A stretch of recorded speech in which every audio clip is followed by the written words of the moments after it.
J Karnataka international YouTube ಚಾನಲ್ಗೆ ಸ್ವಾಗತ. ನಾನು ಶಂಕರ್ನ ಹೆತ್ತ. ದೊಡ್ಡ ಆಟಕ್ಕೂ ಮುನ್ನ ಮೈದಾನವನ್ನ ಸಖತ್ತಾಗಿ ರೆಡಿ ಮಾಡಿ ಕೊಟ್ಟಿದ್ದು ಇಸ್ರೇಲ್. ಭರ್ಜರಿ ಆಟವಾಡೋಕೆ ದೊಡ್ಡ ಯೋಜನೆಯ ಜೊತೆಗೆ ಎಂಟ್ರಿ ಕೊಡುತ್ತಿದ್ದ ಅಮೆರಿಕಕ್ಕೆ ಸಣ್ಣ ಪುಟ್ಟ ಅಡೆತಡೆಗಳು ಎದುರಾಗದಂತೆ 48 ತಾಸಿಗೂ ಮುಂಚೆನೆ ಎಲ್ಲವೂ ಕ್ಲೀನ್ ಆಗಿತ್ತು. ಇರಾನ್ನ ವಾಯು ರಕ್ಷಣಾ ವ್ಯವಸ್ಥೆಗಳು ಫೈಟರ್ ಜೆಟ್ಗಳನ್ನ ಒಂದಾದರ ಮೇಲೆ ಒಂದಂತೆ ಇಸ್ರೇಲ್ನ ಪಡೆಗಳು ಹೊಡೆದು ಹಾಕಿದ್ದವು. ಇಸ್ರೇಲ್ನ ನ್ಯೂಕ್ಲಿಯರ್ ಸಂಶೋಧನೆಗಳಿಗೆ ವಿರೋಧ ವ್ಯಕ್ತಪಡಿಸುತ್ತಿರೋ ಇಸ್ರೇಲ್ ಯಾಕೆ ಈ ಮಟ್ಟದಲ್ಲಿ ದಾಳಿ ಮಾಡ್ತಿದೆ ಅನ್ನೋ ಪ್ರಶ್ನೆಗಳು ಮೂಡಿದ್ದವು. ಆ ಎಲ್ಲದಕ್ಕೂ ಉತ್ತರ ಮಧ್ಯರಾತ್ರಿ ನಡೆದ ಆಪರೇಷನ್ ಮಿಡ್ ನೈಟ್ ಹ್ಯಾಮರ್. ಇರಾನ್ಗೆ ಮಧ್ಯರಾತ್ರಿಯ ಸುತ್ತಿಗೆ ಏಟು. ಏನಿದು ಆಪರೇಷನ್ ಮಿಡ್ ನೈಟ್ ಹ್ಯಾಮರ್? ಒಂದು ಕಡೆ ರಾಜತಾಂತ್ರಿಕ ಮಾತುಕತೆಯ ಬಗ್ಗೆ ಅಮೆರಿಕ ಒಂದು ಹೆಜ್ಜೆ ಮುಂದಿಟ್ಟಿದ್ದು ಇರಾನ್ ಗಮನವನ್ನ ಸೆಳೆಯುವ ಪ್ರಯತ್ನ ಮಾಡಿತು. ಆ ಮಾತುಕತೆಗೆ ಮುಂದೆ ಹೋಗಬೇಕೋ ಬೇಡವೋ ಅನ್ನೋದನ್ನ ಯೋಚಿಸುವಷ್ಟರಲ್ಲೇ ರಾತ್ರೋರಾತ್ರಿ ಇರಾನ್ ನ್ಯೂಕ್ಲಿಯರ್ ಸೈಟ್ಗಳ ಮೇಲೆ ಅಮೆರಿಕ ಬಾಂಬ್ಗಳ ಬಳೆ ಸುರಿಸಿತು. ಮಧ್ಯರಾತ್ರಿಯಲ್ಲಿ ಇರಾನ್ನ ನೆತ್ತಿಗೆಗೆ ಸುತ್ತಿಗೆಗಳು ಅಪ್ಪಳಿಸಿದವು. ಇದು ಜಗತ್ತಿನ ಕಣ್ಣಿಗೆ ಬೀಳದಂತೆ ಅತ್ಯಂತ ರಹಸ್ಯಮಯವಾಗಿ ನಡೆದ ಅಪಾಯಕಾರಿ ಸೇನಾ ಕಾರ್ಯಾಚರಣೆ. Congratulations, President Trump. Your bold decision to target Iran's nuclear facilities with the awesome and righteous might of the United States will change history. In Operation Rising Lion, Israel has done truly amazing things. But in tonight's action against Iran's nuclear facilities, America has been truly unsurpassed. It has done what no other country on earth could do. America ಮತ್ತು Israel ಜಂಟಿಯಾಗಿ ಇರಾನ್ನ ಪರಮಾಣು ಕಾರ್ಯಕ್ರಮವನ್ನ ನಾಶ ಮಾಡೋಕೆ ನಡೆಸಿದ ಬೃಹತ್ ದಾಳಿ ಆಪರೇಷನ್ ಮಿಡ್ ನೈಟ್ ಹ್ಯಾಮರ್ ಕಾರ್ಯಾಚರಣೆಯ ಹಿಂದಿನ ಪ್ರಮುಖ ಶಕ್ತಿ ಅಮೆರಿಕ ಇಸ್ರೇಲ್ ಪಾಲುದಾರಿಕೆ. ಇರಾನ್ ಪರಮಾಣು ಶೋಧಿಸಿ ಅಪಾಯಕಾರಿ ಅಸ್ತ್ರಗಳನ್ನ ಅಭಿವೃದ್ಧಿಪಡಿಸೋದನ್ನ ತಡೆಯೋಕೆ ಅಮೆರಿಕದ ಅಧ್ಯಕ್ಷ ಡೊನಾಲ್ಡ್ ಟ್ರಂಪ್ ಮತ್ತು ಇಸ್ರೇಲಿ ಪ್ರಧಾನಿ ಬೆಂಜಮಿನ್ ನೇತನ್ಯಾಹು ಹಲವು ಸುತ್ತಿನ ಮಾತುಕತೆಗಳನ್ನ ನಡೆಸಿದ್ದರು. ಇಂಥದೊಂದು ದೊಡ್ಡ ಕಾರ್ಯಾಚರಣೆ ನಡೆಯಬಹುದು ಅನ್ನೋ ಸಣ್ಣ ಸುಳಿವು ಏಪ್ರಿಲ್ ನಲ್ಲಿ B2 ಸ್ಪಿರಿಟ್ ಬಾಂಬರ್ ಜೆಟ್ಗಳು ಇಂಡೋ ಪೆಸಿಫಿಕ್ ಭಾಗದ ವಾಯುನೆಲೆಗಳಲ್ಲಿ ತಳ ಊರಿದಾಗಲೇ ಇಡೀ ಜಗತ್ತಿಗೆ ಸಿಕ್ಕಿತ್ತು. ಈ ಯೋಜನೆಯಲ್ಲಿ ಇಸ್ರೇಲ್ ವಾಯುಪಡೆ ನಿರ್ಣಾಯಕ ಪಾತ್ರ ವಹಿಸಿತು. ಮುಖ್ಯ ದಾಳಿಗೆ 48 ಗಂಟೆಗಳ ಮೊದಲು ದಕ್ಷಿಣ ಇರಾನ್ನಲ್ಲಿದ್ದ ವಾಯು ರಕ್ಷಣಾ ವ್ಯವಸ್ಥೆಗಳನ್ನ ಇಸ್ರೇಲ್ನ ಯುದ್ಧ ವಿಮಾನಗಳು ಗುರಿಯಾಗಿಸಿದವು. ಅವುಗಳ ಮೇಲೆ ಕ್ಷಿಪಣಿಗಳನ್ನ ಎಸೆದು ನಿಷ್ಕ್ರಿಯಗೊಳಿಸಿದವು. ಇದರಿಂದ ಅಮೆರಿಕದ ಬಾಂಬರ್ಗಳಿಗೆ ಇರಾನ್ ವಾಯು ಪ್ರದೇಶವನ್ನ ಪ್ರವೇಶಿಸಲು ಯಾವುದೇ ಅಡ್ಡಿ ಇಲ್ಲದಂತೆ ಒಂದು ಸುರಕ್ಷಿತವಾದ ಹೆದ್ದಾರಿ ನಿರ್ಮಾಣವಾಯಿತು.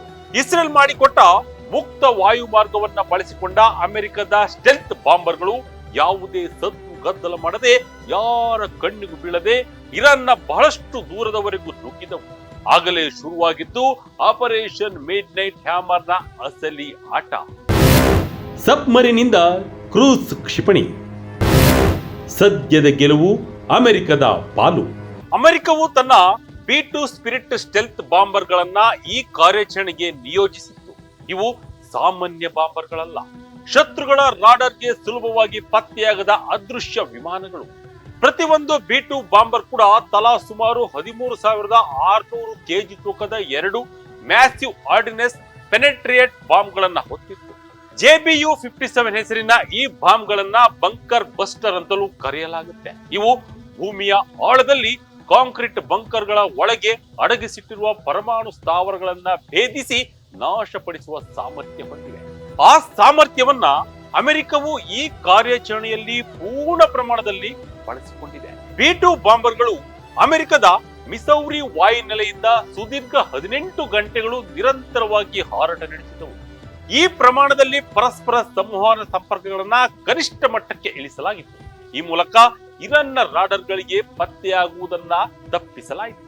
ಈ ಬಾಂಬರ್ಗಳಿಗೆ ಬೆಂಗಾವಲಾಗಿ 125ಕ್ಕೂ ಹೆಚ್ಚು ಯುದ್ಧ ವಿಮಾನಗಳು, ಜೆಟ್ಗಳಿಗೆ ಇಂಧನ ತುಂಬುವ ಟ್ಯಾಂಕರ್ಗಳು ಹಾಗೂ ಎಲೆಕ್ಟ್ರಾನಿಕ್ ವಾರ್ಫೇರ್ ವಿಮಾನಗಳು ಸಾಥ್ ನೀಡಿದವು. B2 ಬಾಂಬರ್ಗಳು ಇರಾನ್ ಗಡಿ ಪ್ರವೇಶಿಸುವ ಕೆಲವೇ ನಿಮಿಷಗಳ ಮೊದಲು ಅಮೆರಿಕದ ಜಲಾಂತರ್ಗಾಮಿ ನೌಕೆಯೊಂದು ಇರಾನ್ನ ಇಸ್ಫಹಾನ್ ಅಣುಸ್ಥಾವರದ ಮೇಲ್ಭಾಗದ ನಿರ್ಮಾಣಗಳನ್ನ ಗುರಿಯಾಗಿಸಿ 24 ಹೆಚ್ಚು ಟೊಮಹಾಕ್ ಕ್ರೂಸ್ ಕ್ಷಿಪಣಿಗಳನ್ನ ಉಡಾಯಿಸಿತು.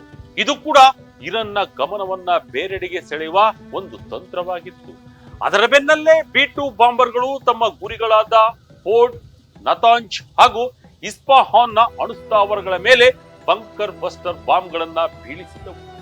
ಈ ಸ್ಥಾವರಗಳಲ್ಲಿ ಯುರೇನಿಯಂ ಅನ್ನ ಪರಮಾಣು ಅಸ್ತ್ರವನ್ನಾಗಿ ಅಭಿವೃದ್ಧಿಪಡಿಸುವ ಕಾರ್ಯಕ್ರಮಗಳು ಕೂಡ ನಡೆಯುತ್ತಿದ್ದವು.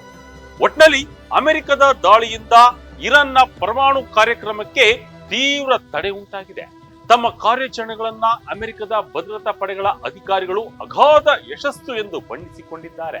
ಅಮೆರಿಕ ಮತ್ತು ಇಸ್ರೇಲ್ನ ರಕ್ಷಣೆಯ ಹಿತದೃಷ್ಟಿಯಿಂದ ಈ ದಾಳಿ ಅಗತ್ಯವಾಗಿತ್ತು ಎಂದು ಹೇಳಿಕೊಂಡಿದ್ದಾರೆ. ಇದಕ್ಕೆ ತಕ್ಕ ಪ್ರತೀಕಾರ ತೀರಿಸಿಕೊಳ್ಳುವುದಾಗಿ ಕೂಡ ಇರಾನ್ ಪ್ರತಿಜ್ಞೆ ಮಾಡಿದೆ. A short time ago, the U.S. military carried out massive precision strikes on the three key nuclear facilities in the Iranian regime: Fordo, Natanz, and Esfahan. Everybody heard those names for years as they built this horribly destructive enterprise. Our objective was the destruction of Iran's nuclear enrichment capacity and a stop to the nuclear threat posed by the world's #1 state sponsor of terror. Tonight I can report to the world that the strikes were a spectacular military success. Iran's key nuclear enrichment facilities have been completely and totally obliterated. ಅಮೆರಿಕವು ಜಗತ್ತಿನಾದ್ಯಂತ ಇರುವ ತನ್ನ ನಾಗರಿಕ ತೀವ್ರ ಮುನ್ನೆಚ್ಚರಿಕೆ ವಹಿಸುವಂತೆ ಸಲಹೆ ಮಾಡಿದೆ. ಒಟ್ನಲ್ಲಿ ಅಮೆರಿಕ ಮಿಲಿಟರಿ ಕಾರ್ಯಾಚರಣೆ ತಂತ್ರಜ್ಞಾನ ಬಳಕೆ, ರಹಸ್ಯ ಕಾರ್ಯಾಚರಣೆ ಹಾಗೂ ರಾಜತಾಂತ್ರಿಕ ಈ ಆಟದಲ್ಲಿ ಆರಂಭಿಕ ಗೆಲುವು ಪಡೆದಿದೆ. ಇದು 2020 ಕ್ರಿಕೆಟ್ ಪಂದ್ಯಗಳಂತೆ ಕೆಲವು ಕಾಲ ಮಿಂಚಿ ಮರೆಯಾಗುತ್ತದೋ ಅಥವಾ ಟೆಸ್ಟ್ ಮ್ಯಾಚ್ನಂತೆ ಬಹಳ ದಿನಗಳವರೆಗೆ ಆಟ ಮುಂದುವರಿಯುತ್ತೋ ಕಾದು ನೋಡಬೇಕಿದೆ. ಇದಾಗಿತ್ತು ಈ ಕ್ಷಣದ ವಿಜಯ ಕರ್ನಾಟಕದ ವಿಶೇಷ. ಇದೇ ರೀತಿಯ ಸ್ಟೋರಿಗಾಗಿ Vijaya Karnataka international YouTube channel, Facebook channel follow ಮಾಡ್ತಾ ಇರಿ. ಧನ್ಯವಾದಗಳು.